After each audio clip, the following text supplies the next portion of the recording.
All right, welcome to the definitive UFO news show where we dig into the biggest UFO headlines, the fight for disclosure, and the push for transparency. This isn't just news, it's a real discussion. We break down the stories, examine the possibilities, and explore the unanswered questions in search for the truth. No political spin, no biased narratives, just the facts, the analysis, and yes, the conversations that move the needle. I'm your host, Mr. Rob G. It is time to dig on into the show. Once again, let me go ahead and go back and welcome everybody who's come on into a TGIF show Friday night, Friday evening. Thank you guys for being patient with me and getting these shows put together. I try to put a lot into making sure that the show is okay and that it's good. And sometimes you just don't hit those deadlines, right? So we're going to have a fantastic show here tonight. Flat Sixer, thanks for coming on in. Appreciate showing on up. Also, Emperor Penguin, thanks for coming in. Kitty Catty Whack. Appreciate you showing on up. We have NPZ2N. Thanks for coming on in. And let's see. Fast Hemi. Appreciate you showing on up. Shaq Valet. Thanks for coming on into the show. Let's see. Who else has come on in? Maggie M10. Hey, Maggie M10. Thanks for coming on into the show here on this, well, Saturday for you, right? You're on the opposite side of the world, land down under. So I believe it is already Saturday where you're at. So happy Saturday to you, Maggie M10. Thanks for coming on in. As we get ready to jump right into the show, as I said, we're not going to hold you too long. Let me go ahead jump into our slides here for the evening. We want to make sure that we have everything up here for you guys. And let me see here.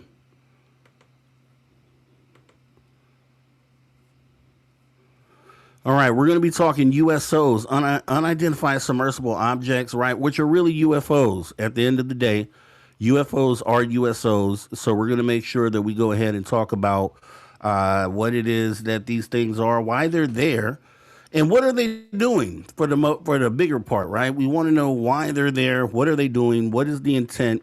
We had a lot of things that led up to this. We just did the New Year's show the other day, wrapping up 2025, which was an awesome 2025. Now we're into 2026. So this is the year potentially of disclosure, right? That's how we feel every time we get into the new year. And I think I'm not going to put all my chips on it, right? But I think we'll have some pretty big things that'll happen here this year. Things that we can look forward to that we talked about. And let me go ahead and get the number out there. The number for you to call here to the Social Dig or the Definitive UFO News Show is 856-843-3444. That's 856 The Dig. If you're outside the United States like Maggie M10, you would dial 001 first, then 856-843-3444, or that's 001-856 The Dig. Jumping on into memberships. We do have memberships available. And essentially, you can become a social soldier today just by clicking the link inside the description on any of these videos that you see here on this channel. It all goes to help support the channel and make sure that we can do what we can to raise the bar quality-wise, production value, and just we always want to make sure that this is the premier place for you to come to talk about UFOs. And we're going to continue to raise the bar. And also, as we are doing that, we are on the road to 1,000 subscribers. So each and every one of you is very important to this show's success and the ability to get the conversation out there to talk to as many people as we can. So, we've talked about 2025 being a big year where a lot of new people came into the conversation, a lot of people who may not have normally looked at UFOs. There were a few events that happened in 2025 that got their attention, had the world's attention, and now you have more people coming in, brand new people to the subject. They don't know the history. They don't know a lot of the stories. We're going to make sure that we cover a lot of those things for those people that are just coming in. So it's going to be a great year. And let me talk for a minute to that before we jump all the way into the show. So 2026, we have some big things coming as far as restructuring on this channel, this show that you're at now, the Definitive UFO News Show. We're doing currently this long form sort of content covering particular specific topics. So what I'm going to do, as we talked about on the last show, we are bringing back the radio format. So the After Hours radio show will be back here on the Social Dig. And we're tweaking that a little bit. So the After Hours radio show will now be the long form content show. And then this show is going to be more specifically going forward pertaining to current news, current UFO news, things that happened, within the last week. Will be kind of hitting that pretty hard as far as different stories and things that have happened within the UFO community within the past week. So going forward, this show will be probably right around a 30-minute show, 20, 30-minute show, maybe sometimes pre-recorded, sometimes live. And then the long form content, like we're doing today, is going to be moved over to the After Hours show. So, as you remember, back on Spaced Out Radio, it was specifically an interview show where it'll still be that, but we'll also have shows where we just cover topics like we're going to do today. And that show will be sent over to digital radio stations and also to podcast platforms as well. So if you are on the road trucker, like we know Andrew and Gnomes Trucking is out there, listens to the podcast on the road, the After Hours radio show here on the Social Dig will be available for you to pick up and listen to while you're on that long haul road. Because we appreciate our truckers out there making sure that the needs are met of the citizens of the United States here. So appreciate you, much love. Just wanted to lay that on you real quick before we jump on into the show. We have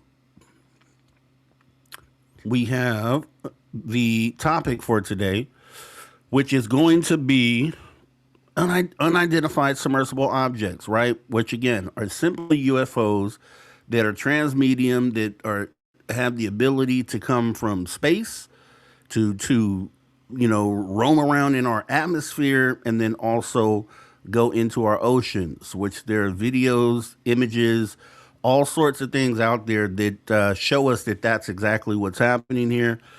Kevin Day, as you remember, who was radar operator on the USS Nimitz. This is really where we're going to start it out, is the 2004 incident, the Tic Tac incident, with Captain David Fravor, Alex Dietrich, right? When they went to intercept what they didn't know what it was, essentially. They get to the scene and they see this little white tic tac looking object kind of darting back and forth on the surface of the ocean, all this roiling water beneath it, and some sort of object beneath the surface of the ocean, right? So essentially, this is kind of where we're going to start it off, because I think everybody knows that story is all over the news. But that's just an example, because Kevin Day saw these objects coming in from 80,000 feet, which is the cap that their radar can go up to. So essentially coming in from space into our atmosphere, dropping down to the surface of the ocean, and then going into the ocean in some cases. He saw them traveling south towards Catalina Island, which I'm here in the west coast of the United States, not too far away from Catalina Island, probably 120 miles as the crow flies. Huge UFO hotspot. And if you know anything about my sighting, I had 47 of these objects, similar to what Caroline Corey depicts in Tear in the Sky, that I filmed in the middle of the day, right? So this is a crazy hotspot with these sort of spherical, tic-tac shape, oblong shape objects in this part of the country for whatever reason.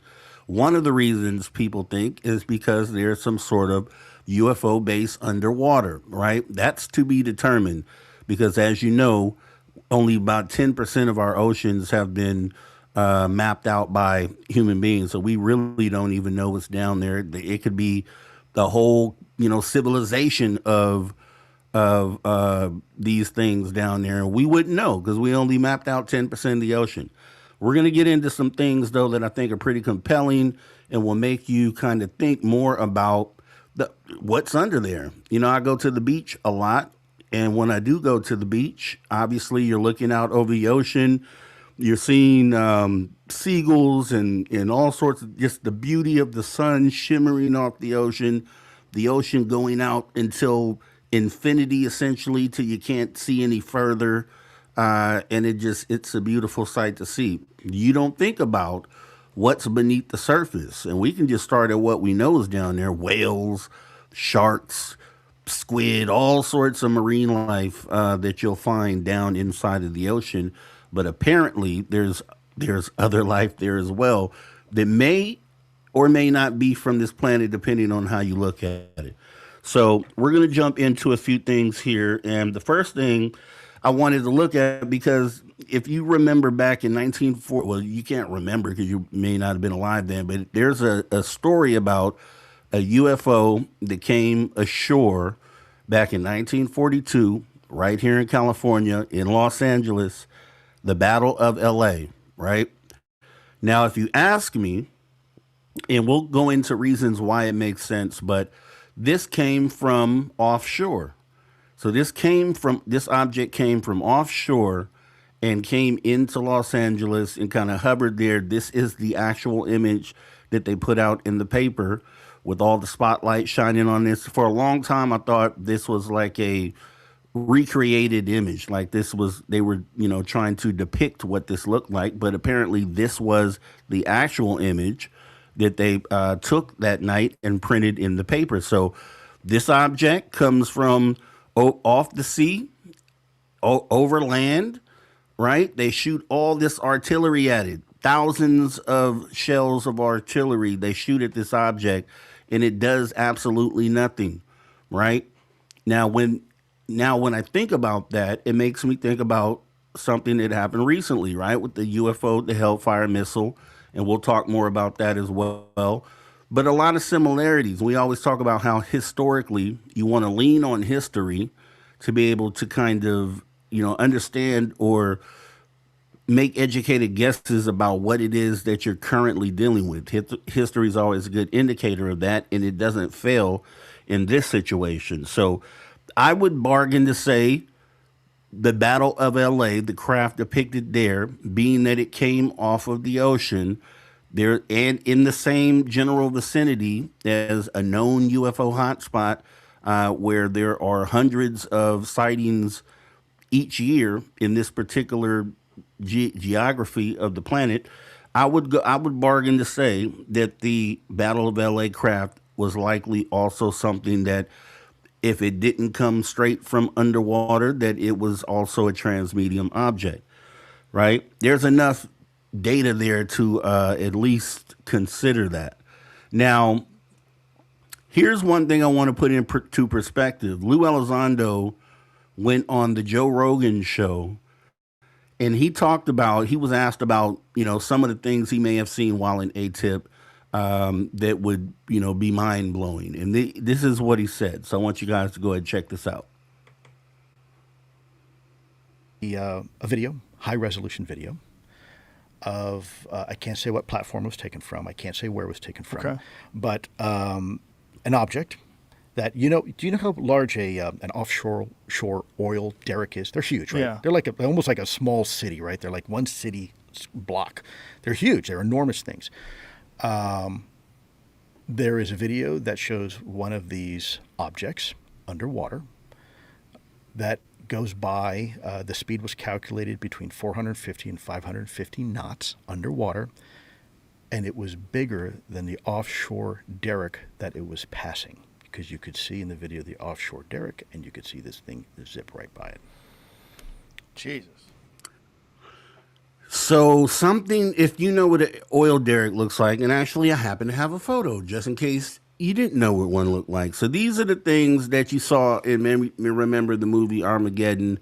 That's how the movie starts out. They're on one of these big oil rigs out there in the ocean. This is in the Gulf of Mexico. This is the same vicinity or area that Lou Elizondo's talking about. And he saw in these files, while being inside of ATIP, a video that showed from the air, from some aerial platform, likely a satellite or drone potentially, looking down at the ocean, and saw an object bigger than an oil derrick going past it at I forgot how fast he said, but it's really fast.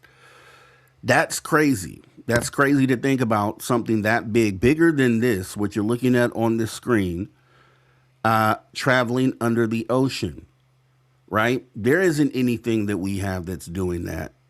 There is nothing that a human being has made that's bigger than an oil derrick that can move that fast under sea, under ocean, underwater, right?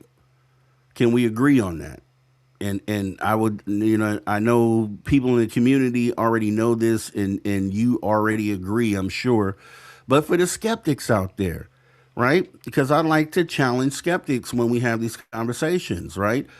If you're a skeptic out there, what else could that be? Could you at least agree for starters, that something that big, traveling that fast underwater, isn't anything that a human has made? Can we agree on that? Because if we can, then it doesn't really leave many other options on what it likely was or who likely made it, right? If we didn't make it as human beings, who made it, right? And there aren't many options out there. We know marine life didn't make it. We know that nothing that's related to this planet has created something that's able to do that. I think we can agree. So let's start there. And I think that's a great place. Like if you're going to have a conversation with the skeptic, that's a great opening, conversation to have. Bring up this video, bring up this particular incident, and see what the skeptical opinion would be of that, because I would love to know what that is. And if you're skeptics in the chat, definitely let us know, because we'd love to have you guys join the conversation. So we could stop there because I think that would be enough to prove it. But we're going to go further and just show some more examples of why there are things under the ocean that likely aren't being made by humans. We're going to get into the why they're there a little bit later on in the show. What could be the purpose, the intent, that they would be there as much as they're being spotted there. Like, is this a place? Some people think of breakaway civilizations, that some of the previous human civilizations that fell at some point potentially maybe went undersea, right? And this is where they lived out some catastrophe and remain there to this day. Some people feel that way. Some people feel that these things are visiting from somewhere else, and where would be the best place to be out of sight would be the ocean. I think that makes more sense. That it's more of a spot, a place to go to not be observed while they're observing us. I think that makes more sense. I would love to know what you think, but we're going to get into some more of this here. And we're going to also take some things off the plate as well, because we're going to do something on here which is called put on your skeptical cap, right? Try to explain this from a skeptic's point of view, even if you are on the side of believing these things and, based on your own experiences. Put on your skeptic cap, take a step back and say, okay, how would a skeptic look at this? I just don't think there's a good answer for, what we just saw. But let's go ahead and continue, because I think the next thing is still mind blowing. This is going to be from Enigma Labs. This was actually shown on News Nation. And these are some of the lights, right? There are times where these lights just show up under the ocean, right? In the middle of nowhere. And and I'll tell you a quick story about that. I've gone on 2 cruises so far to Catalina Island from Los out of Long Beach, and I'm already understanding UFOs are a thing. I already had my experience at the time, so I'm going on the trip. I'm supposed to be enjoying myself, but I'm literally on the trip looking for USOs or in some sort of activity out there. Because as anyone knows, if you've ever been on a cruise ship, when you get out there away from the shore, it's pitch black.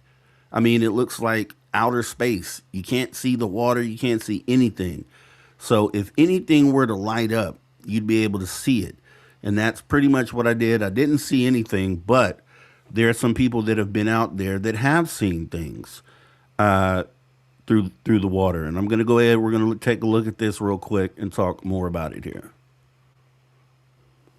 when mysteries like this pop up. Ben Hansen is the host of UFO Witness on Discovery Plus and a longtime friend of the show. Okay, Ben, the video that we were just looking at, my first thought was, that's got to be divers, right? It's got to be divers with those neon lights. And then I thought, no, not at night without a dive boat. That's really dangerous. What did you make of it when you saw this? Exactly that. I mean, I'm a master diver. There's nobody around there with a dive boat, with a dive flag, anything like that. I like to dive at night. Some people go lobster diving. It is still possible. This particular one, we haven't had time even to get out there to go check this out in the field. But you start looking at, you know, the number of sightings that people are having in these locations, and you know, putting it all together, it just doesn't make sense that so many people, you know, are unable to, I don't know. The UFO thing has been,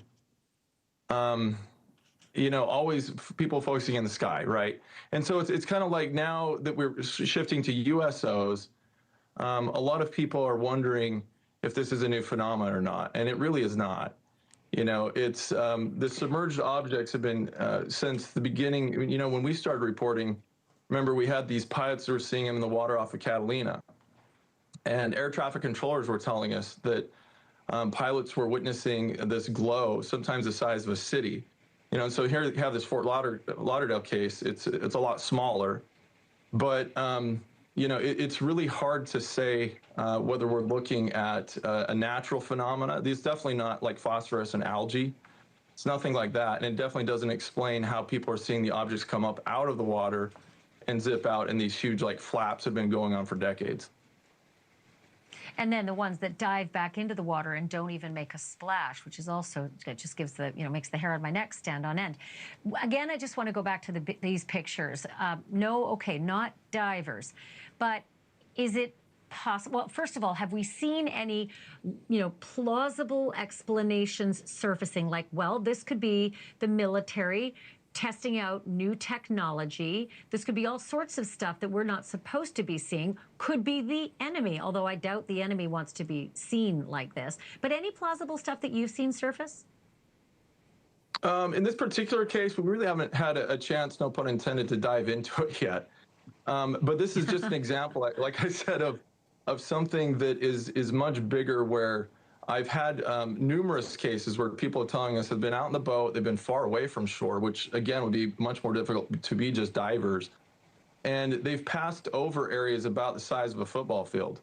And it's like somebody turns on a switch and the whole thing just lights up underneath them, right? And then you mentioned the fact too that some of them, like we have the USS Omaha case caught on thermal camera, where we have this trans-medium travel where they go into the water, don't seem to disturb it, come up out of the water, sometimes in broad daylight, right? So something is traveling back and forth. You remember Rear Admiral Tim Gallaudet, who's been on the show before. He testified in front of Congress about a Navy program that they're calling the fast movers, right? And the fast movers, they detect and track these objects that travel faster than any torpedo should or could, you know, perhaps over 100 miles an hour.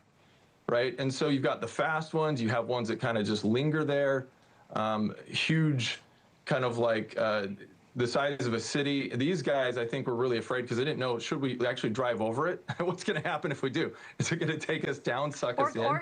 Thank you for watching. Subscribe below and download our News Nation app right now on your phone, and you will get... So that is intriguing at the very least, right? An object that looks like this. Imagine if you're out there on a fishing boat. And I've been on salmon charters leaving out of San Francisco before. It was in the daytime though, but you go so far out to where you can't see the shore any longer. So when you 360, all around you is just open ocean. And I can just imagine being one, even though a fishing boat is pretty big, it's about 40 feet, you know, a pretty big boat, you would think, until you're out there on the open ocean and it makes it seem like you're on a little dinghy or something like that, right? But I could just imagine these people go out there all the time at night to fish, and I could imagine just all of a sudden seeing a light illuminate below you and moving around the water, right? That has to be scary, pretty scary. I would think pretty scary, right? And there's some things we're going to look at today where something like that actually happened. Now, when you talk about smaller things, and the news reporter brings up a good point, and obviously, once again, from a skeptical point of view, could there be some sort of military thing they're testing? We know that little Manta craft is now out, and could it be testing for something like that?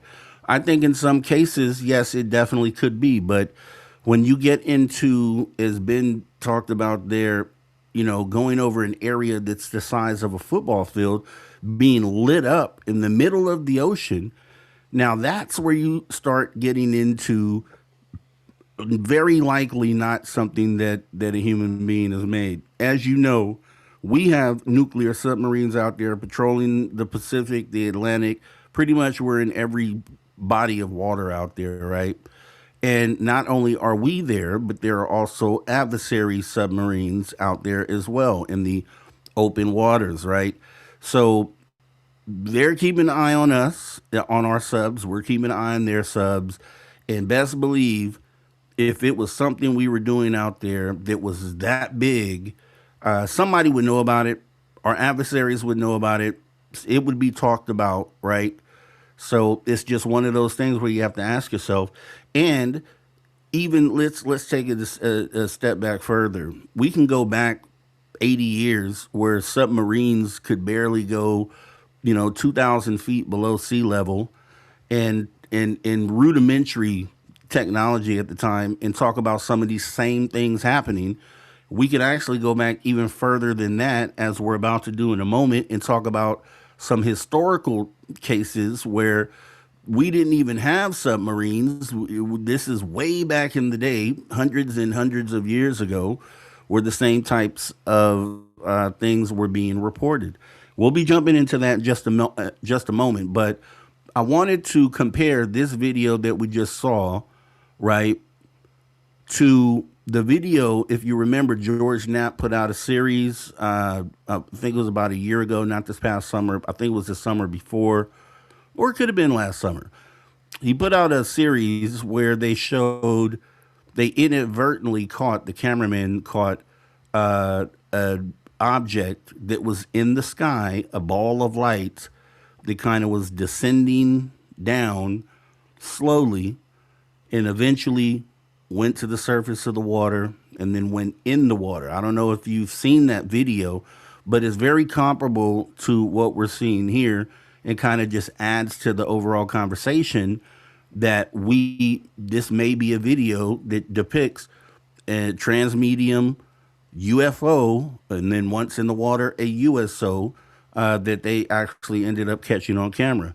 You recall, this was the video that they released here, and I want to make sure that we're able to compare that. You see this photo here, and then this is the one that George Knapp caught on film as part of his series that he put out. Let's take a look.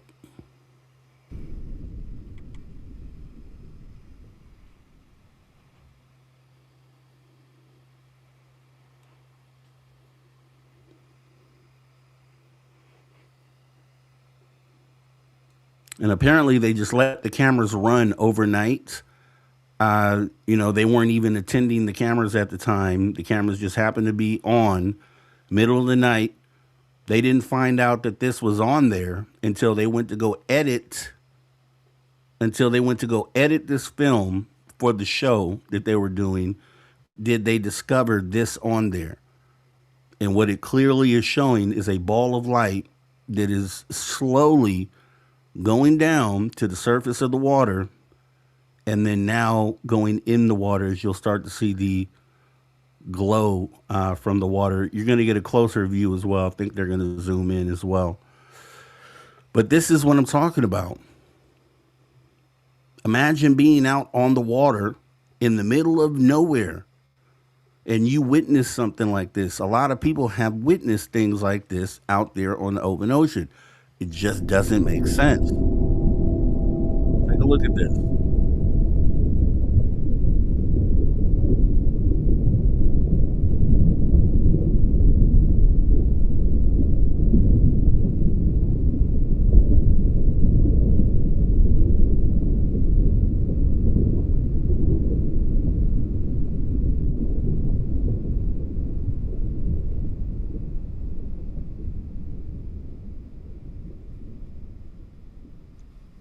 Can someone explain what that is?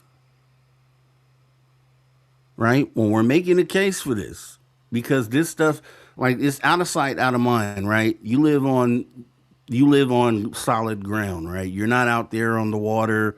You only go to the water a couple times a year, so you may never see anything like this. But this is the stuff that's happening all the time out there. You got to think about the ocean is 70, or the planet is 70% water, and so you have to imagine if this is being caught on camera in this moment in a particular place. I believe this one was in the Pacific. I think they said the last one we watched was in Fort Lauderdale, so in the Atlantic, but still the same thing, just showing that these things are happening around the globe, right? And what are the chances that you catch something like that unless it's happening all the time? Unless you're out there all the time filming, what are the chances that you just happen to go out there filming and you end up catching one of these things? Does that mean you were really lucky to catch it? Or does it mean that things like this are happening very often or happening all the time? Right? I'd probably say that if you went out more, you'd probably see more, right? But it just shows you that there are things that go from the air and seamlessly go into the water. Now, from a skeptical point of view, I would love to have some answers on what a skeptic would think that could be, right? Obviously, taking it at face value, not diverting to, oh, it's a hoax, someone hoaxed it. But if you were literally out there on the water and you saw a ball of light go down and go into the water, what would be a plausible explanation from a skeptic on what that would be? Right? Because I'd love to know, because it's something to consider. Maybe it's something we're not thinking about, right? But definitely weird. So as I said, we're going to get into some, because you can say, well, yeah, it's someone running a test. They've created something and they're out there testing it, right? That could be something you could go to. But we could also go back to historical cases. And I think that's where this will shine here. So not just the New Jersey drones, which I think also potentially were U.S.Os, because those came up off the ocean as well, as we talked about on the last show. They were reported coming in from the sea to into land in order to hover over New Jersey and various other places around the world. So it's very likely those things, they didn't come from up and come down. They came from the ocean traveling over onto land, which would lead you to believe that these things originated from the ocean in those scenarios. It would also tie in and make sense that people are reporting things like this happening out there on the ocean. It would make those two things connect and say, okay, it's very likely that these things are potentially some of the same things that are being seen out there on the ocean, right? You'd have to think about these huge objects. They talked about New Jersey, some of these things being big as two-car garages, right? Imagine the type of light something that big could emit if it was underwater. So when you talk about Lou Elizondo saying he's seen something bigger than that oil rig moving past it at a crazy amount of speed, then you have to go back to New Jersey drones, being that they came from off the water. And are these the same objects? Can we connect the dots on those things?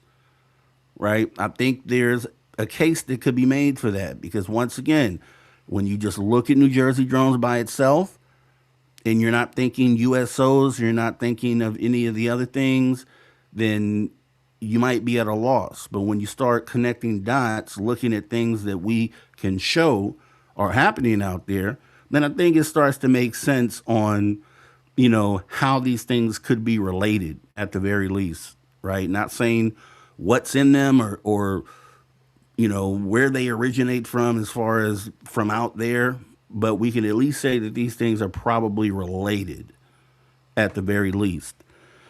So, going back once again, there are historic accounts, and I didn't know some of this stuff. This is courtesy of Enigma Labs. I took a look at some of the information that they gathered on U.S.Os, and they talk about a case from the year 1067.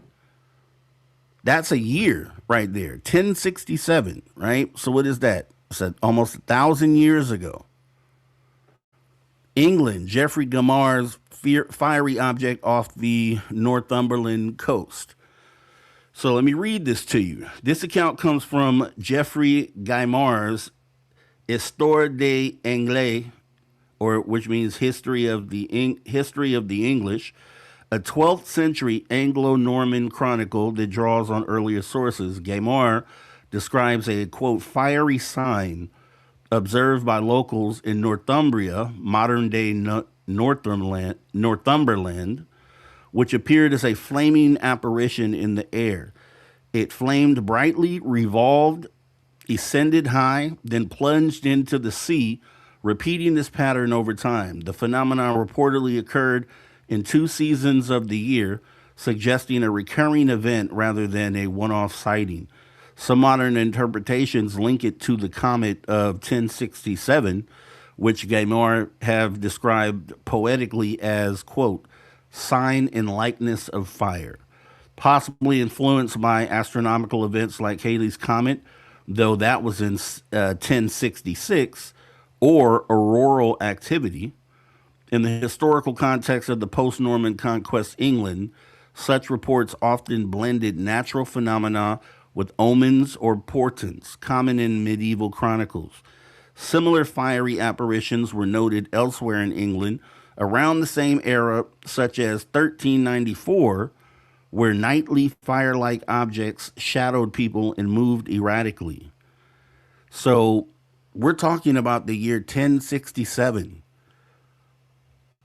And I think you'd be hard-pressed to explain, if you take it at face value, because obviously there's some, interpretation on the language used at the time, and obviously what they are used to seeing. They wouldn't be able to describe a submarine, or they wouldn't be able to describe, some of the modern day terminology that we use for things. So in interpretation, it would appear that they're talking about some of the things that we see today, right? If you can listen to what we just talked about there, I think that would make, we're talking about 1,000 years ago, human beings cataloging events like this. Not secret tech, obviously in 1067. Not government contractors in 1067. No adversaries doing anything like this. No one was doing anything like this or had the ability to do anything like this in the year 1067. Right? Can we agree on that? Is that agreeable? If this is being described as what it is. Right? Okay, and that's kind of the idea. Let's go through this logically. Let's use common sense. Let's try to connect dots based on what we know, based on current things that we see, and when we see explanations in the past, connecting those dots, and you're starting to see that this isn't a new phenomenon. This isn't something that happened in the last 20 years or within the technology era that we're in currently. This is a long time ago. Long time ago. So, another historical event that we came across here, which is going to be pre-modern technology, is 1803. The year 1803. Think about the world in 1803. A little more modern, but not modern in the sense, I think even the year 1900 was probably way more modern than 1803. Obviously, with the car, the advent of the car, humans taking flight for the first time, totally different world. So in 1803, this would be Japan, the Atsuro Bune legend. You've probably heard of this if you're in the community, but the Atsuro Bune or hollow ship or vacant ship is a famous piece of Japanese folklore from the Edo period, documented in several 19th century texts like Toin Shosetsu, 1825, and Umi no Shuri, 1844. On February 22nd, 1803, fishermen in Hitachi province, modern Ibaraki prefecture, and I'm probably murdering these names, please forgive me if I am, reportedly found a rowed hollow vessel about 3.3 meters in diameter washed ashore at Hayadori Beach. It resembled a rice pot or incense burner made of iron and wood with glass like windows and strange symbols inside. A young woman, aged 18 to 20, emerged, dressed in exotic clothing with pale skin, red hair, and holding a square box she wouldn't let anyone touch. She spoke an unknown language and seemed polite but incomprehensible. The villagers, fearing she was a foreigner or spirit, provided food, which she partially ate before pushing the craft back to sea where it vanished. Illustrations from the era depict the boat as saucer shaped with runes, fueling modern UFO theories, though historians suggest it may stem from tales of Russian or European castaways during Japan's isolationist Sokaku policy.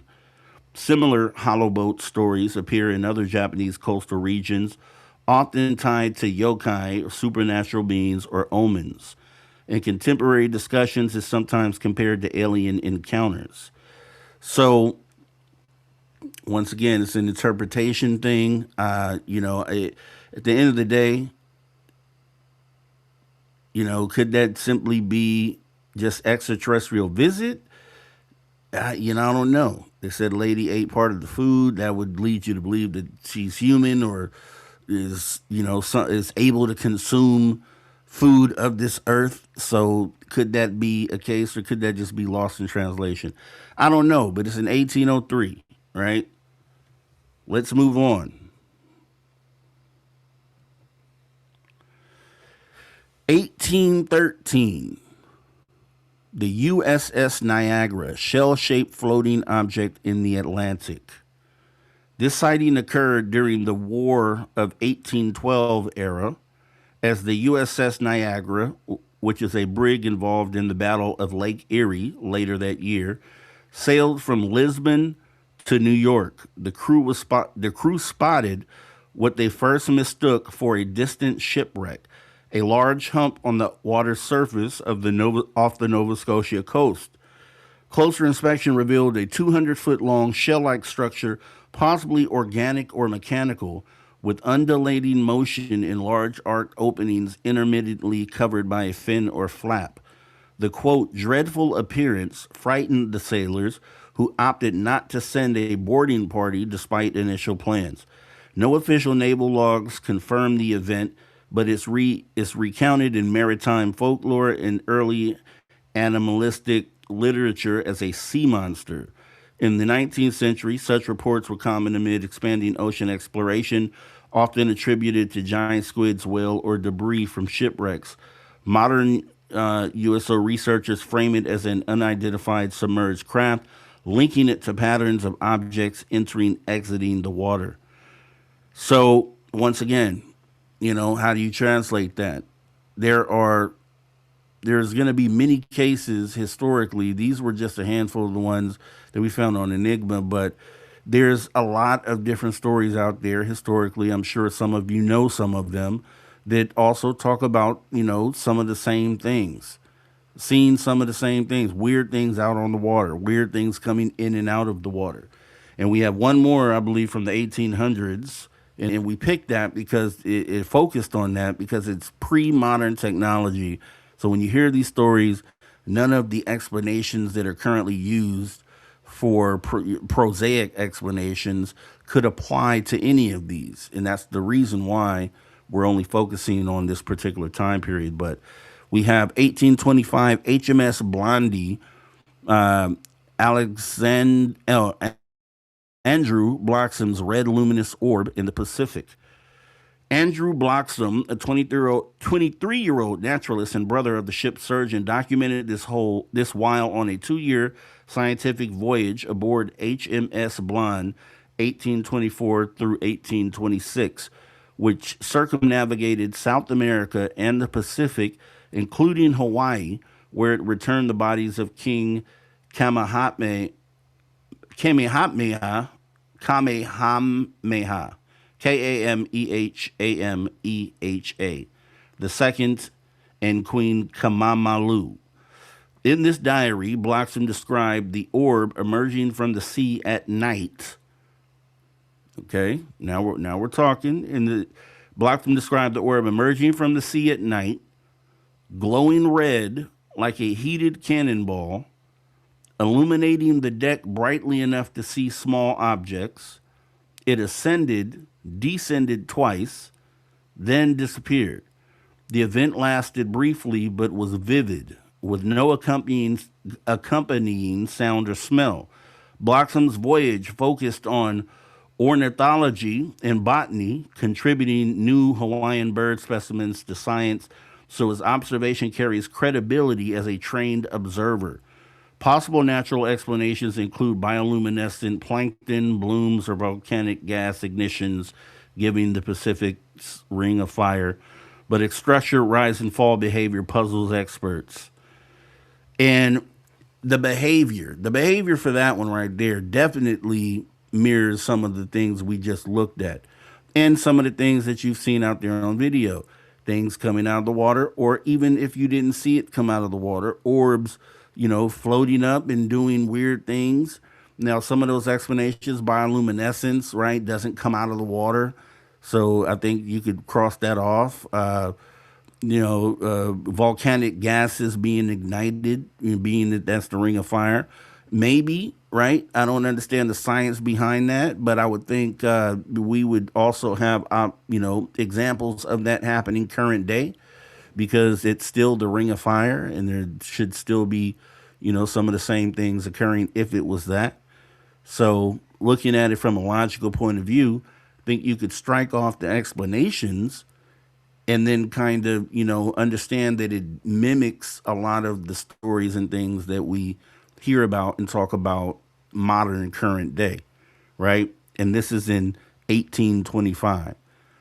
So once again, I think one of the biggest arguments against the modern day UFO phenomena is that, a lot of people try to explain it away with modern technology and breaking technology. And then how can you disprove that unless you go into one of these contractors to see what they are working on or what they have, right? If it isn't out the realm of possibility, as far as meaning that as long as it isn't something like anti-gravity, which people think is happening, but I just don't see proof of it. We don't have anything that connects the dots to lead us to believe that human beings have, developed or reverse engineered anti-gravity. We haven't seen it. So, or any proof of anything that would tie to it. So, if it's something similar, maybe shaped a little weird, but still uses lift or air for lift, then I think we could probably tie that to something being human made, because it's closely related to something that we've already done as human beings. But, at a time pre-modern technology, I think there's a lot of things, it immediately takes that argument out, and you have to come up with other explanations. And so I'd love to hear, for those pre-modern technology events, what could have some of those things been? What would a skeptical point of view be on those things, right? Otherwise, it's weird, and it's probably not us. One other thing I wanted to point to, because as we heard on some of these earlier videos, they talked about fast movers, right? And we've heard that term before. Darcy Weir, I interviewed Darcy Weir, who's a documentary filmmaker. And he recently put out a Fast Movers documentary talking about Puerto Rico and the Aguadilla event, which we know we've seen many times, the object flying through the air and then kind of dipping into the water, splitting into two, coming back out the water, and kind of doing that thing seamlessly with no friction, no signs of slowing down anything, right? So we've seen that video. These fast movers, this is something within the naval community because Mark D'Antonio has talked about it as well. While he was aboard a U.S. Navy submarine, he was, they allowed him to come on a ride, and during that ride, they had some sort of emergency where they talked about fast movers, which he recounts in an interview that he had done, and they're basically talking about these things that Lou Elizondo talked about that are moving so fast underwater that it can't be anything that we've made, that we've done, right? In 1963, there was a similar case. And actually, let me go and bring that up here. In 1963, happens to be Puerto Rico as well, which has been rumored that there's some sort of underwater base. It's one of those hot spots similar to Catalina Island where a lot of activity seems to be happening. But in 1963, during training exercises off the coast of Puerto Rico, a Navy submarine reportedly broke formation to pursue a U.S.O. moving at speeds exceeding 150 knots, nearly 4 times faster than any known underwater technology of the era. The crew's sonar systems tracked the object for 4 days as it dove to depths of 27,000 feet, but the object was never identified. And once again, at 27,000 feet, we didn't have subs that could go that deep at the time, from what I understand. From what I understand, we didn't have anything that could withstand pressure and go that deep. That 27,000 feet is, what is that? That's close to 5 miles, right? A little over 5 miles. 5 miles deep, that we didn't have anything that could actually dive that deep. Navy personnel have long acknowledged that the ocean holds unexplained phenomena. Veteran sonar operator Aaron Amick has noted that unusual, quote, fast mover contacts occasionally appear on sonar, but they are so quick that you can't measure the speed. There is no way to measure the speed accurately because there isn't enough data. He says, I agree, it's odd. There are a lot of odd things in the ocean. So this is 1963, right? So, the common modern day explanations all end up going out the window again, and that's pretty modern. Some of us were alive at the time or born before 1963. Some people listening to this show now. So to think that, something that current happened that was pre-current modern technology, how do you explain that? How do you explain that? And this is underwater. And this is just showing that at least if you want to go back to some of the earlier stories, at least for 1,000 years, things have been reported under the surface of the ocean. And then why are they there? What are they doing? What's the purpose? Are they coexisting with humans? Are they sharing the planet with us? Or is this, a strategic place for them? We're going to get into some more of that here. Here's one of the things that you should be concerned about, knowing that they're there now, right? Knowing that they're there. We've shown this video on this show here before, but this is where you get into the why, or and it just starts to get you asking questions on why they might be down there. And here's what Tom DeLonge said about some information he received about a reported U.S.O. that was in the water and came out of the water and then did this. Take a look. Confront it regardless, but it's very real. It's insanely bigger than you think it is. It's not just a few things in the sky. It's very, very big. I got brought over to Italy. Some dudes with Italian intelligence And Vatican and UN, they were all there, went to military base, had these briefings, and they showed me a map of the Mediterranean. And what was happening is on the coast of Sicily, all these like apartments were like catching on fire. Like a microwave, boom, some books, boom, like the fucking couch, boom. And so the government came in and they're like, what the f is going on here? So they quarantine the area, get everyone to leave, and they're going, why are things catching on fire? They detected these energy beams, energy weapons or something that were coming off of like way out in the ocean in the Mediterranean. So this dude gets, he was a colonel at the time, and he was in charge. Oh, what they looked out and saw were UFOs were out in the ocean. So the head of the UFO program and the head of the Italian Navy SEALs get on an unmarked civilian helicopter and just fly out to go see what's going on out there. As they're flying, a UFO pops out of the ocean and shoots their fucking helicopter down. I have the documents on the Italian intelligence letterhead. I talked to the two dudes I was in the meeting with that were on the fucking helicopter.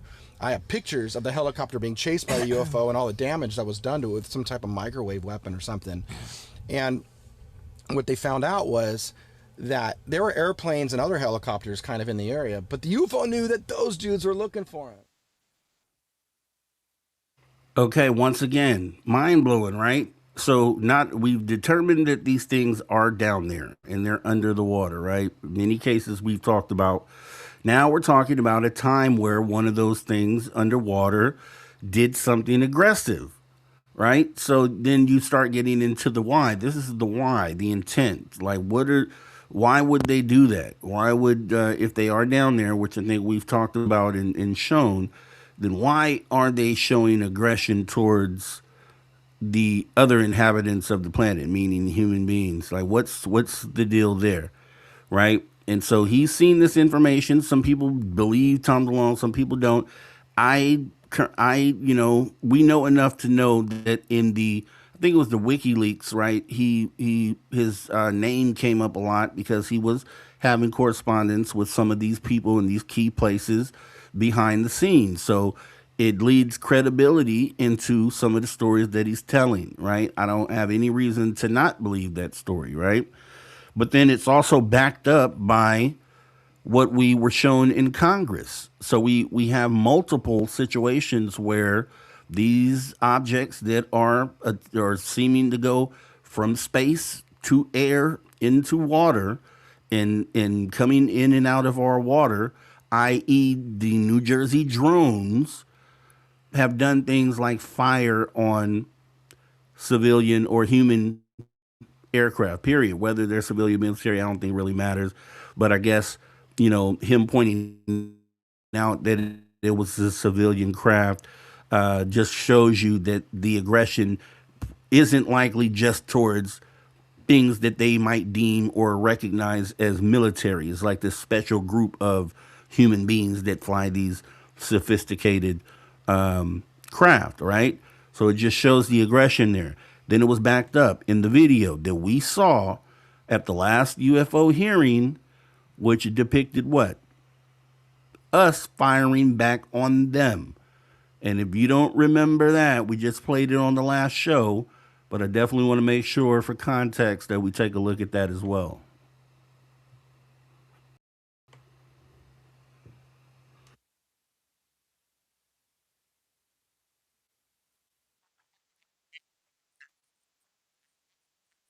Takes such great courage to come forward, and we acknowledge that, and I hope that you see that we are taking that seriously. And so very thankful for what you're doing today. I'm also very thankful for previous witnesses that have come forward.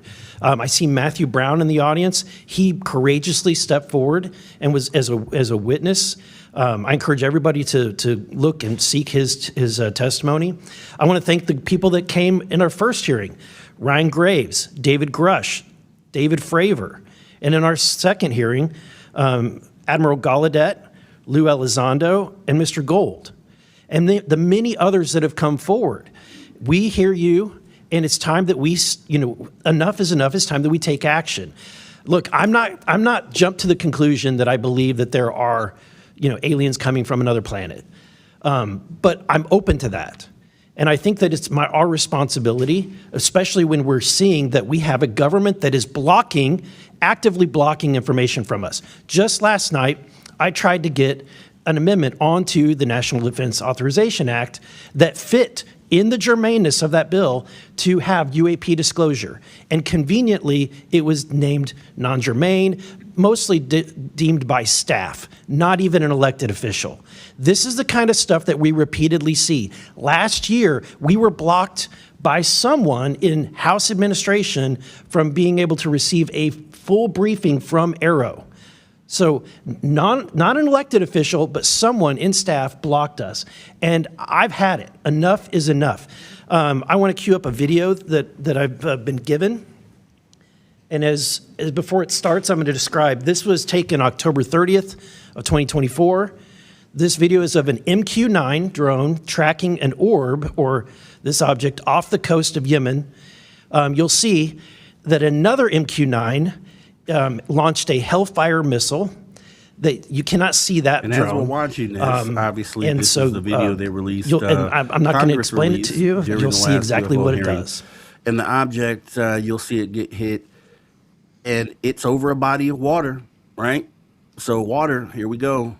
A lot of common things that we can tie together. You see how it broke up there.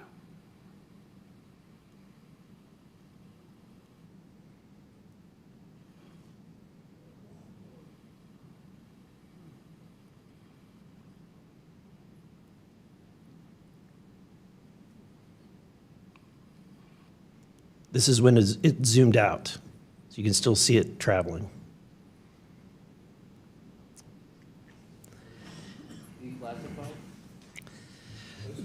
So, Mr. Knapp, have you heard about, events like this occurring? And what information might you have? I have heard about events like this. I have heard about this event. Jeremy Corbell and I talked about it in one of our episodes a while back. We did not have the video, though. There are servers where there's a whole bank of these kind of videos that Congress has not been allowed to see, that the public hasn't been allowed to see. Occasionally, some of that stuff gets out in the wild and it comes our way. It should be going to you. The public should be seeing this stuff. And why you're not allowed to, I don't know. But that's a Hellfire missile smacking into that UFO and just bounced right off. And it kept going. It kept going, and it looks like the debris was taken with. All right, so I think you can, as we're putting the pieces together, so we've determined these things are under there. Now, they have weapons aboard, because if you go back to the Tom DeLonge part of this story where he talks about the thing firing on a civilian helicopter, so they're underwater, they're in our oceans, they have weapons aboard their craft, right? They have weapons aboard their craft. They fired on us. Now, did we do anything back in that moment, the one Tom DeLonge talks about? I don't know. But in the separate moment, right over the ocean, likely one of the same objects that has come from the ocean, we fired on the craft. So that shows a back and forth. That shows it fired on us at one point in the past.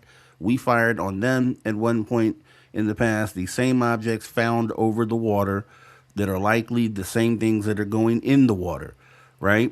So is there some sort of reason why they are in a situation where they would be in a conflict with us, right? Okay, so just think about that, because they're right off the coast of a lot of different areas, and we're going to take a look at that here in just a moment. We're going to take a look at these maps that, once again, you can find these on Enigma Labs as well.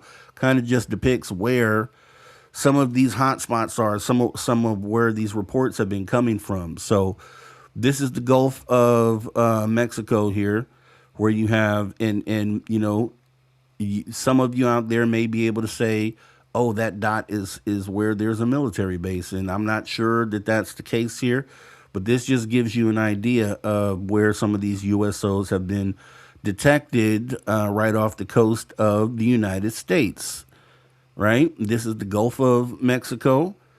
We also have the Great Lakes area. So another, you had reports of, one of the deepest lakes, freshwater lakes in the world is up there. Good place to hide out, right? Just showing that not just the ocean, but any large body of water is where you may find these things. And you have to ask yourself, you have to start looking at the bigger picture. Okay, if they're in all the big bodies of water, they have the ability to force aggression, right? To show aggression, they have the ability to do that.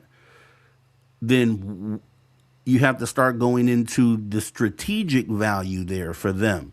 Is there a strategic value for being off the coast of a lot of major areas, right? So, not just the Great Lakes, obviously, also the East Coast of the United States. And I don't know if they had maps for around the world. I just saw the ones for the United States, and that's where we're based at. So, we'll kind of talk about that. But literally the entire East Coast, right? Up and down the East Coast, not really an area where they haven't seen something in the water. Literally outlining the entire country on the East Coast. And then also here, where I'm at here in California, the West Coast, same situation where it's pretty much the entire West Coast. Then I would imagine if you were looking at a map of the world, and these things are being cataloged around the world, you're probably going to find along all the coastal lines that these objects are in the oceans right off the coast of every land mass, major land mass that we have here. And then now is the why. Why are they there? They have the ability to be aggressive if they want to, which we've shown. So imagine having these things right off your coast with the ability to be aggressive whenever they choose to do so. And you have to start asking yourself, okay, is there a moment where something like that could take place? Where they could show out and kind of show themselves and force an issue, right? And I think one thing for us to look at would have to be the New Jersey drone flap from a year ago. This is where these objects came from the ocean. The area of the ocean came from that area onto land and sat in our skies for 2 months straight, every day. Likely the same objects that are being depicted by these these members of the Navy that are seeing these things underwater with the submarines, these fast movers, right? Is this would these things have the ability to force an issue? And I think a display like we saw for 2 months straight in New Jersey would probably say yes, because as you remember, and we kind of looked at this as well in the last show, but just for context, this is how everyone was reacting at the time. Well, first, let me show you. This is a video of there's a guy named Dan Oliveria who actually had a pretty good video. At the time that this came out, it wasn't debunked. Now today, I'm not sure, but I know this is one of the main videos that a lot of people looked at the time, because it appears to show, this orb sort of object maybe turning into a mechanical thing, which is what a lot of people were reporting during that entire drone flap. So do these things have the ability to do this? Well, let's take a look at a video that says maybe yes.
Very strange. Very strange. And so that actually happened, obviously, during the New Jersey drone flap. So you have to ask yourself: these are the things that were reported coming in off the water, and likely being that these are the same types of things that we've been talking about all night. So these things out there in the ocean, they have the ability to fire on us. They've done it. We fired on these things, and then coincidentally, this drone flap happens. Drone flap, because I don't believe they're drones at all, but we don't have any other word to use right now. But this happens. This starts 3 weeks after the Hellfire missile incident. Is this a reaction to that, right? So are these things that are in the ocean everywhere, all around the world, right off the coastline of all major major land masses, having the ability to be aggressive and then showing force in a moment where they're up there for 2 months? Now, you would figure and if you go back once again, we did a show at the time all this happened back last year. Jump in these archives here and look at how we covered it as it was developing, and how we laid out why it wasn't adversarial, why it wasn't ours, why it wasn't government contracted. We laid out all the reasons why, and then it leaves you nothing but, as we looked at from these cases 1,000 years ago, no real explanation for what they are. The only thing we can say is that they're not ours, right? So we go through that. And what makes it, I think, puts the cherry on top is how the government responded to this. And we looked at this, but once again, for context and to put this all together, we're going to take a look at how panicked the most powerful government in the world was while this was happening. And I really feel like they didn't know how that incident was going to turn out as it was happening. And as day by day by day, they kept showing up every day. You can tell, looking back now, they had no clue how that was going to end. They did not know. But I think they at least knew that whatever these things were showing force on a level that maybe they had never shown before. This is how they were reacting to this at the time.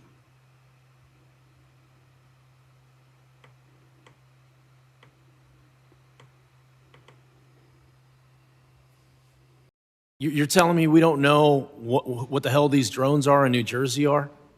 Is that correct? That's right. It's crazy. I mean, that's crazy. That's madness that we don't know what these drones are. Sir, the FBI and our Newark field office, along with the state and local partners there, the Bureau is actively investigating the situation you mentioned, just the unexplained sighting of drone activity over that part of New Jersey. We do not attribute that to an individual or a group yet. We're investigating, but I don't have an answer of who's responsible for that, of one or more people that are responsible for those drone flights. But we're actively investigating.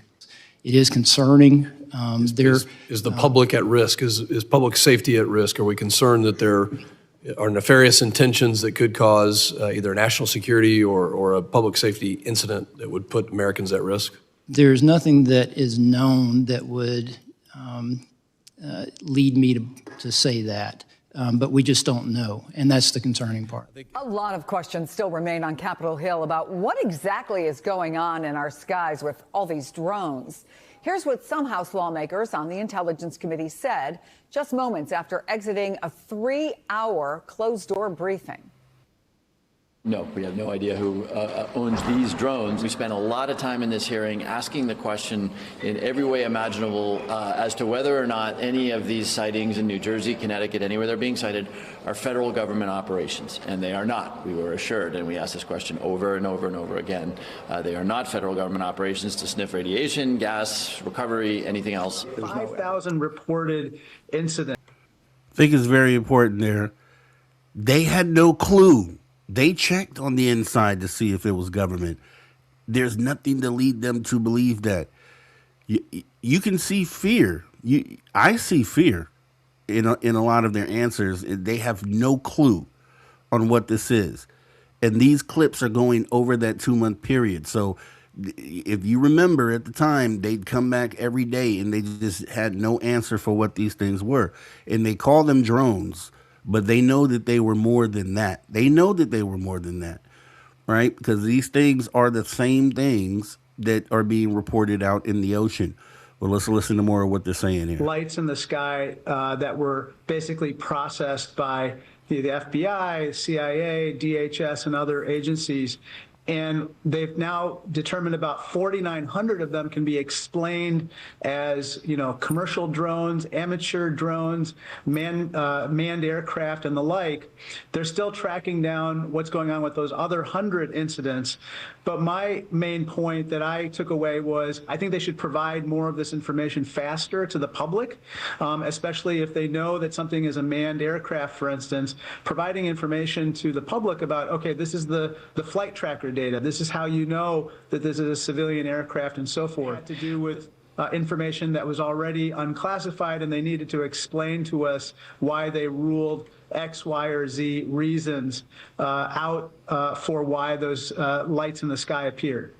So if somebody says to you, look, it's great that we know and feel confident about 4,900 of these, but 100 is not an insignificant number. So why can't we figure this out? So last night I was on the beach in Island State Park in Ocean County with the sheriff. He has been working it every single night. He's got his own tethered drones chronicling. One of his officers 2 nights ago saw 50 drones come in off the ocean right there. So we thought 50 drones come in off the ocean. So 50 U.S.Os is what they saw come in off the ocean. And let's be real about it.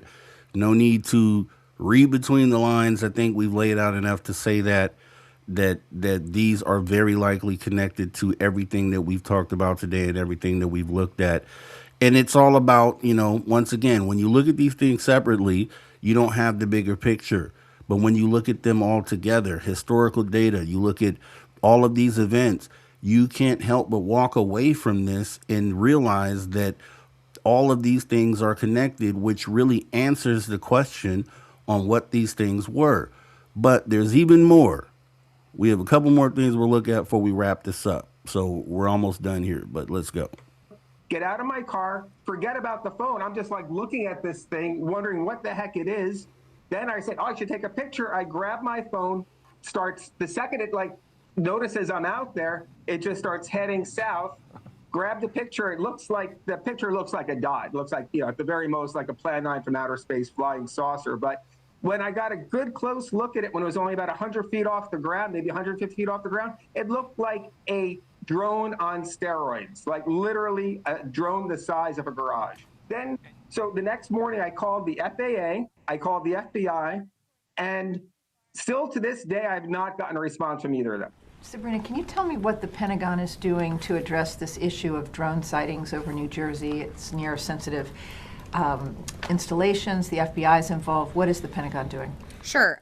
So at this time, aware of those drone sightings that have been reported, at this time we have no evidence that these activities are coming from a foreign entity or the work of an adversary. Very important. 2 things off the list. Gentlemen who went into those skiffs who just talked earlier, not ours, not our governments, nothing related to that. They don't know what they are. This came later. She's obviously saying that from their investigation, not adversarial. So once you take those 2 off the table, you leave government contractors. There's no way government contractors would be able to operate in this manner over sensitive military installations, and then let alone over the residents of New Jersey and various other places around the world for a period of 2 months. So when you take those things off the table, as they're doing, what are you left with? What are you left with? I'll let you think about that as we finish this video. We're going to continue to monitor what is happening, but, at no point were our installations threatened when this activity was occurring. these are not U.S. military drones. Again, this is being investigated by local law enforcement. What our initial assessment here is that these are not drones or activities coming from a foreign entity or adversary. Joining me now is the mayor of the township of Belleville, New Jersey, whose town had several drone sightings. Mayor Michael Melham. Mayor, thank you so much for your time on this. What is the latest on the situation there in Belleville? Are there still reports of these drone sightings? Thank you for having me. So absolutely. I mean, all over New Jersey and even Long Island, I'm getting reports from videographers that are stationed right at the water there in Long Island, seeing them come over from what he says is New Jersey. Here in New Jersey, we're about 500 mayors strong. We are still waiting for answers because our residents are still gravely concerned over what's flying just over our homes. What do you think is going on in the skies? I mean, it's tough. Every time I see a video, my opinion seems to change. I mean, I've recently been watching and spent some time with the videographer out of Long Island. I mean, he has orbs, these glowing orbs of light on camera that as you watch them right before your eyes, they seem to transform into a mechanical drone. So I've actually watched it myself where these orbs are glowing balls of light, different blinking lights all over the place. And as it gets closer to you, you actually see it transform into a drone. Okay, groundwork has been laid here.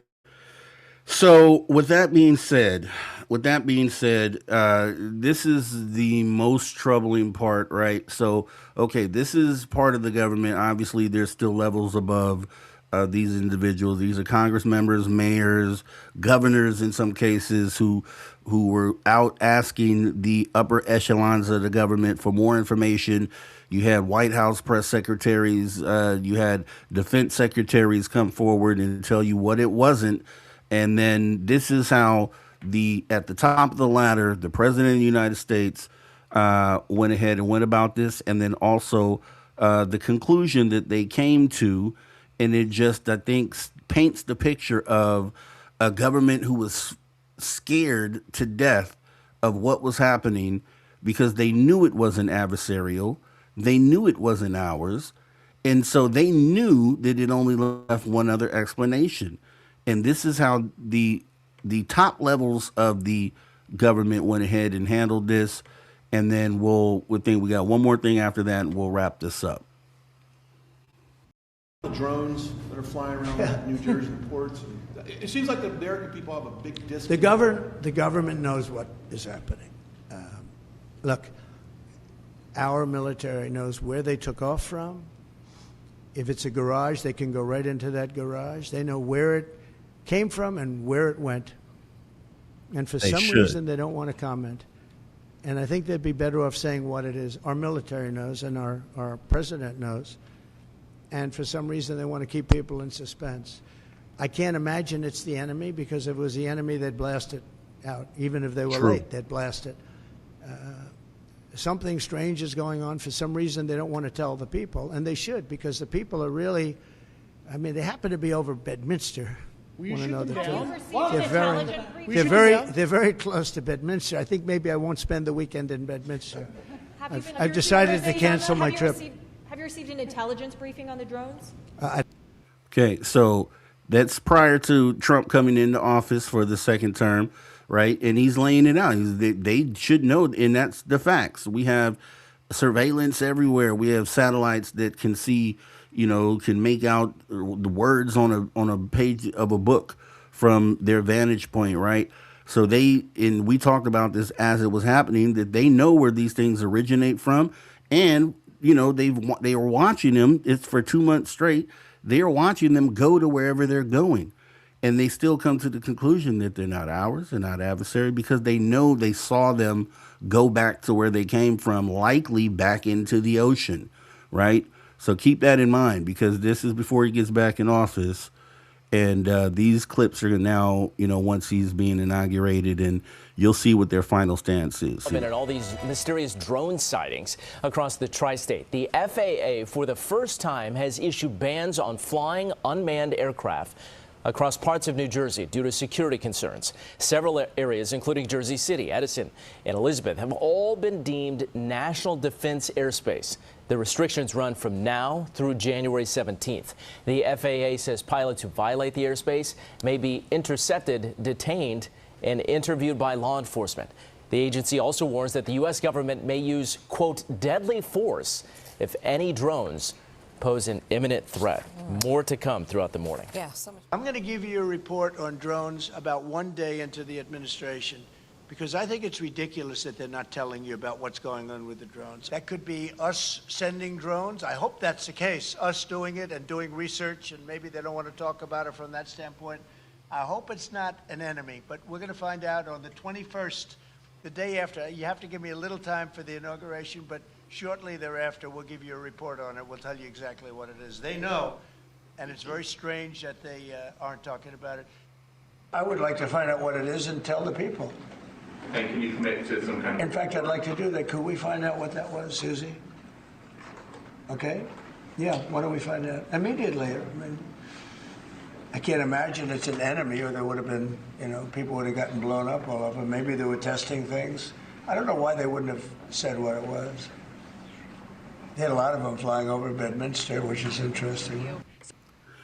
Keep in mind, when Trump says something preemptively like that, is usually to set something up for later, and you'll kind of see how that, oh, I'm not sure, you could, you know, be doing some sort of, pretending not to know, and then it all ties into the final statement that was made by the White House press secretary, which is coming up here in just a moment. The FAA lifted this temporary ban, and now these drones are back. Are you surprised, or were you expecting this?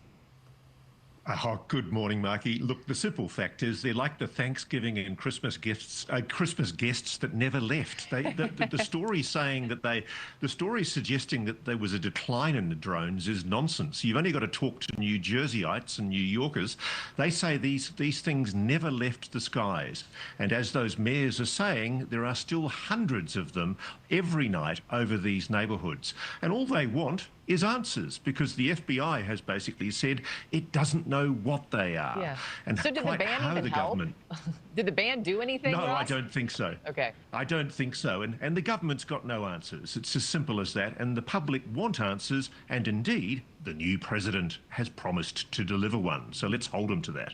There's this video that's been released, Ross, showing the glowing drones hover. We're playing it on the screen right now. Before moving, what do you and others in the UFO intelligence community conclude that these drones are and what they're doing? I get that we're not getting answers from the government, but what do your inside sources think? Privately, people from government investigative agencies are telling me they have no explanation for these objects. They don't know what they are. And I find that quite incredible, because if you think about the hysteria that happened over the US in February 23, when a Chinese balloon flew across the continent, why is it that the government is so meek and mild now about what literally county mayors are saying is a nightly incursion of hundreds of objects that nobody can explain? And before I turn to questions, I do have news directly from the President of the United States that was just shared with me in the Oval Office. From President Trump directly, an update on the New Jersey drones. After research and study, the drones that were flying over New Jersey in large numbers were authorized to be flown by the FAA for research and various other reasons. Many of these drones were also hobbyists, recreational, and private individuals that enjoy flying drones. In time, it got worse due to curiosity. This was not the enemy. And so that was the answer. And I think one thing that we could probably all agree on is that White House press secretary has lied. That was lie number one, and there's been a bunch of lies after that. So we know there's lies that come through the press secretary, and we know that wasn't the answer. We know, based on what we experienced as we went through that moment, that they had no idea what they were, no clue. As Ross Coulthard stated, he talked to people behind the scenes.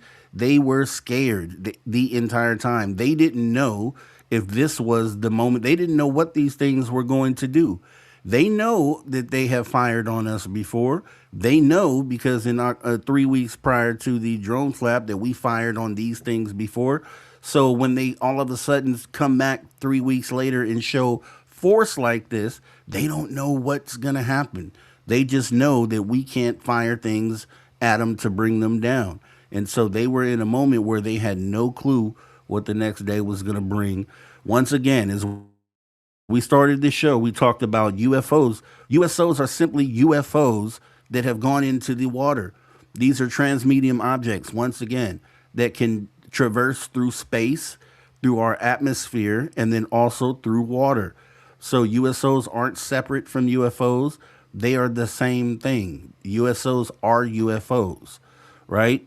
So now that we know all that, we can go back 1,000 years, literally, and look at cases where things line up with behaviors, and we can say that there are things in the ocean.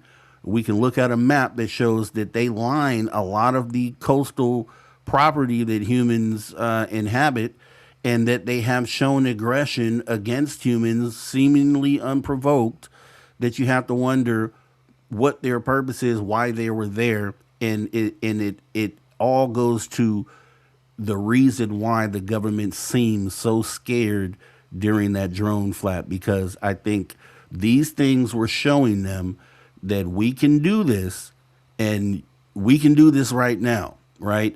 So it kind of leads into one thing that Lou Elizondo said when he was talking about the U.S.O. underwater that was bigger than the oil rig. He also said this during that conversation, and I think this, when you listen to this, it ties this all together as why you should be concerned about the fact that they are in our waters in the numbers that they're there, and that they're able to just show a display of force like they did in New Jersey.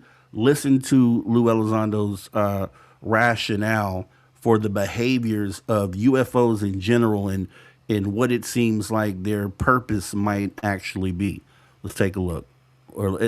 Let's take a listen here. Not here to do something bad, but what we do know is that they can interfere. They're very interested in our military capabilities, and they have interfered with our nuclear capabilities, right? Mm-hmm. From a military perspective, that looks an awful lot like something we call IPB, initial preparations of the battle space, or perhaps even ISR, intelligence, surveillance, and reconnaissance. Whenever we're going to go into a foreign country and invade, we do long-range surveillance. We want to know how the enemy operates, how they react. So even if there's a 2% chance, 5% chance that these things are here to do something malevolent, right? Mm-hmm. Then we probably should not tip our hands to the fact that we are aware of it publicly, because what happens the moment that the bad guys in a foreign country find our surveillance team over the border? We've got 12 hours. We got to invade, because the element of surprise is now over. So some may feel in the government the mere fact of acknowledging this, if there is some sort of malintent, may push up artificially a clock that exists somewhere for these things to say, okay, the foolish humans are now, the cat's out of the bag. They know we're here. We need to go in now. And that's the bow. That's the bow on this entire thing. And I hope this paints a picture. It makes it make sense, right? We're not just, like I said, once again, and I realize this myself, when one incident happens, we look at it and we try to explain it. We try to figure out what it is, and we don't have enough data about that one incident to come to a full conclusion about what may have transpired.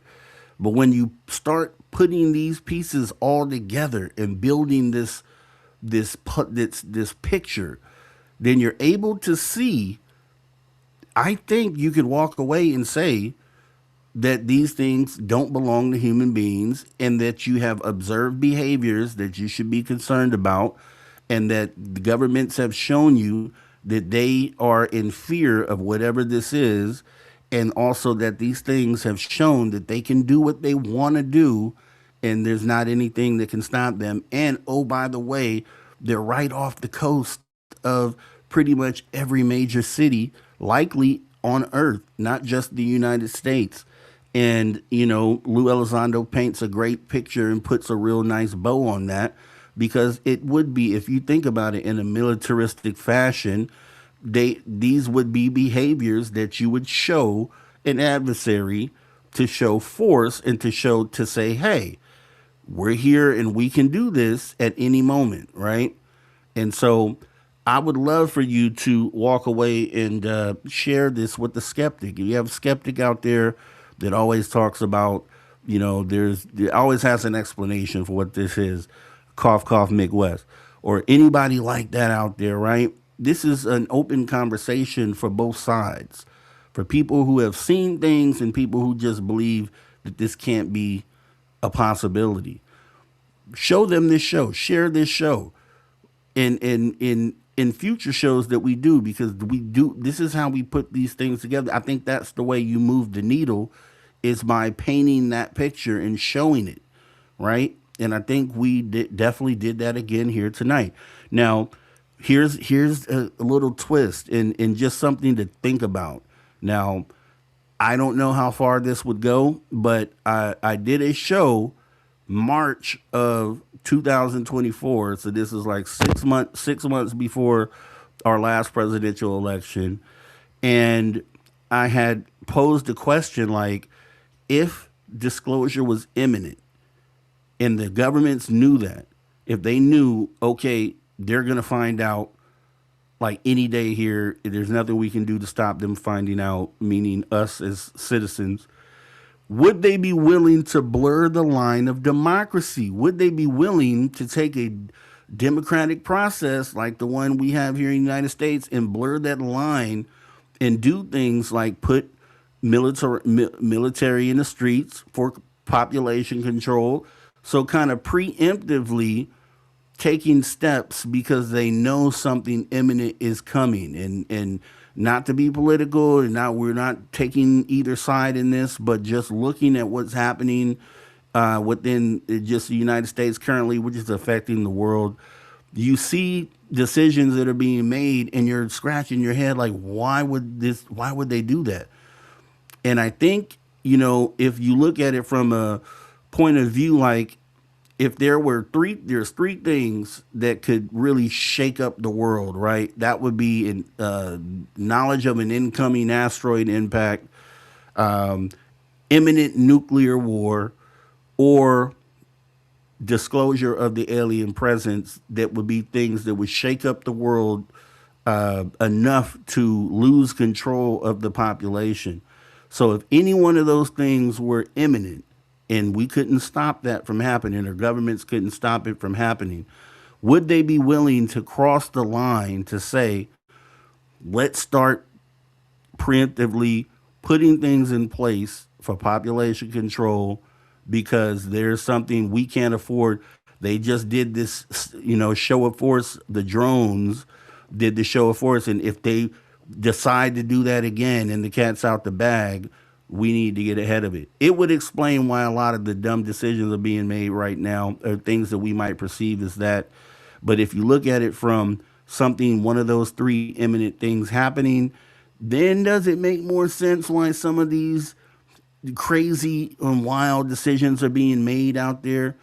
It's something to think about, because I think, once again, with so many people being complicit in the decisions that are being made currently, it would make more sense, that these people they've sat down and had a meeting like, hey, this imminent thing is going to be happening. Nothing we can do about it. And this is what we're going to have to do. Like it or not, this is what we're going to have to do.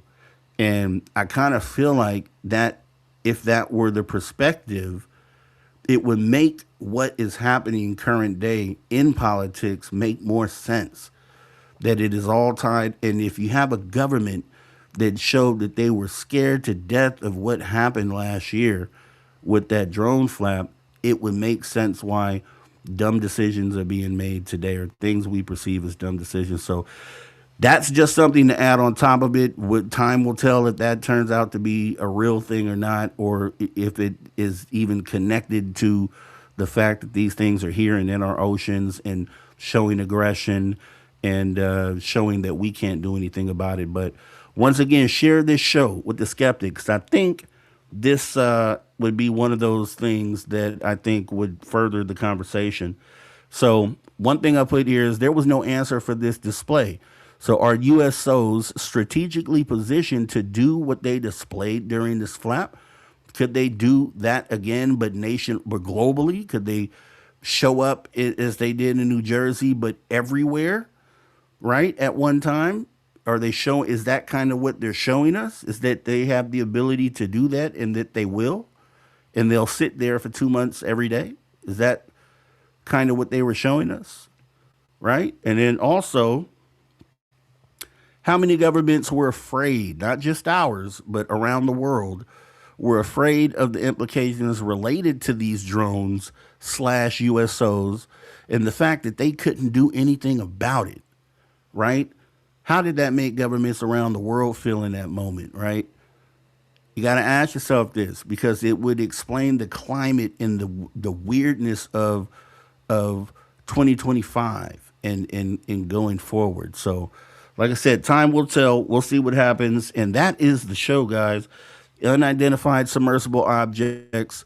They're not just in the ocean. There's more to the story. And yes, it's very likely they're not ours. It's almost 100% they're not ours. And and I think it's something you should be concerned about. It's definitely something you should have a conversation about at the very least. So make sure to share this show with other friends. And like I said, more specifically, skeptics, because I would love to see what the skeptical opinion on this is. As we get ready to get up out of here, guys, we are on the road to 1,000 subscribers. Make sure you share with a friend, and let's go ahead and get the show out there as much as we can. Also, memberships are available. It goes to help the show. We're trying to build up and bring you the best kind of presentation that we can. So any support there is helpful. So, super chats as well. We do take super chats and super thanks. So anything to help, and just showing up actually is a big deal for me. I appreciate everybody that comes on into the show. We do have a social Discord, which is up actually right now. It's a place where you can come in 24 hours a day and chat with other people within our community here about maybe the show that we just had, or, you know, something that's on your mind. Hop in there and talk about it. This is the link. The link is also in the description of the video. And so I would love to have you join the Discord. And then also the phone number to put in your phones, because like I said, you know, you may have seen something, took a picture. I would love to have you send it over. Send it right on over to this phone number. You can text it over to 856-843-3444. That's 856-THE-DIGG. If you're outside the United States, that's 001 first, then 856-843-3444, or that's 001-856-THE-DIGG. Once again, we are bringing back the After Hours radio show back here in 2026. It's going to be a little different format. These long form contents like we did today, we'll be doing these over at the After Hours radio show. And we're still doing it in a radio format. We'll be sending those off to digital radio stations as well, and also podcast platforms. So be sure to be on the lookout for that. And yeah, that's pretty much all I have for you guys right here on this Friday evening.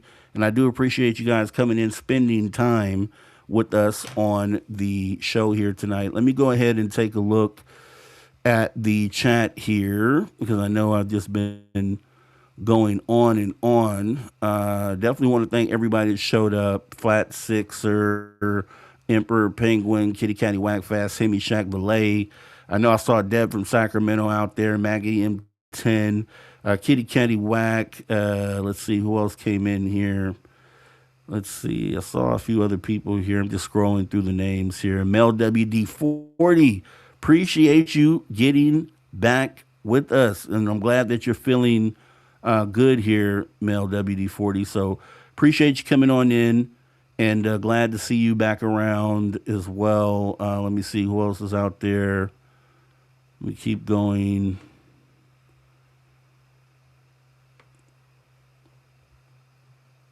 Hillbilly Herb, appreciate you showing on up out there in the chat. And hopefully I don't miss anybody, but Super Crazy Movie Geek, I see you as well. Thanks for coming in. Let's see. All right, looks like that's about it. If I miss anybody, I didn't mean to miss you. No harm, no foul, but we're going to go ahead and get up out of here. I appreciate everybody coming on in. to the Definitive UFO News Show with me, your host, Mr. Rob G. Remember, all I ask for you to do is stay curious, stay fearless, and keep digging, because the answers may be closer than you think. I will see you guys next time right here on the show. Have a great rest of your night. Have a great weekend. More to come soon, guys. Make sure that if you haven't subscribed, please hit that subscribe button. Also the notification bell, so you know next time we go live. We got a lot of stuff coming up here this year. 2026 is going to be a big one. You guys have a great rest of your night. Take care of yourself. Take care of each other. Later.